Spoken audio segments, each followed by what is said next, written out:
So that Expedition 33 gets snubbed by the Golden Joystick Awards. Many people are confused by something. I'm actually so confused by it. I have an explanation for you as to why Expedition 33 is not on some Game of the Year list for Golden Joystick, but that doesn't really answer my question. So I'm going to take a look at the two categories where Expedition 33 is absent. Now, we're also going to look at all the categories that it's showing up in, because it's going to get a ton of awards this year, whether Golden Joystick or at the Game Awards with Jeff Keighley.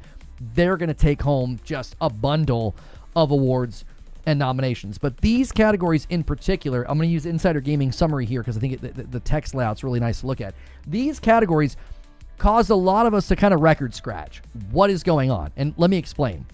So they have PC Game of the Year, and then they have Console Game of the Year. So PC Game of the Year is Silksong, The Alters, Kingdom Come Deliverance 2, Peak, Abiotic Factor, and then Dune Awakening. And then Console Game of the Year is Donkey Kong, Monster Hunter Wilds, Ghost of Yotei, Death Stranding 2, Sonic Racing, Cross Worlds, and then Mario Kart World. And if you're like me, the question would be, where is the front line, front burner, front runner game right now for the Game of the Year contest and the Game of the Year conversation? Why is Expedition 33 not on one of these lists? Now, somebody might say, well, it's not really a PC game and it's not really a console game. You could say that for Silksong. Silksong's everywhere. It's not really a PC game or a console game, and yet it's on PC and then not on console.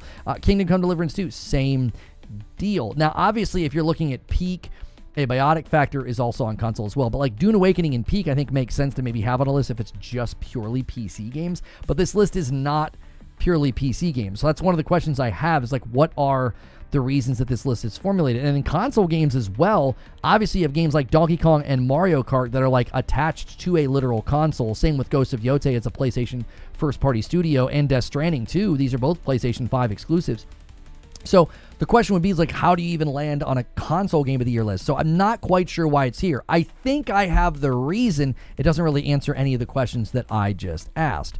But let's just look at how many nominations they have, okay? We're honored to be nominated for Studio of the Year, and that's not all. There's 6 nominations for them. Best Soundtrack, Best Storytelling, Best Visual Design, Best Lead Performer, Best Supporting Performer, and Studio of the Year. Again, absent here would be a Game of the Year nomination, and I think this is the explanation right here.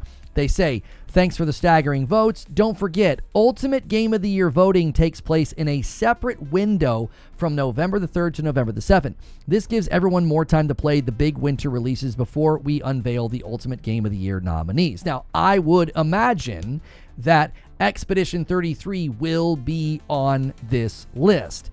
And maybe this is just a theory, given that they've already received 7 total nominations, and then Ultimate will bring it to a grand total of 8 nominations.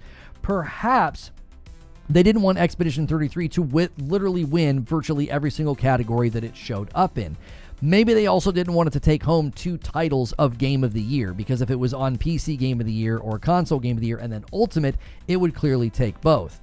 My opinion is it not being nominated for one of these categories seems like a pretty significant mistake, though.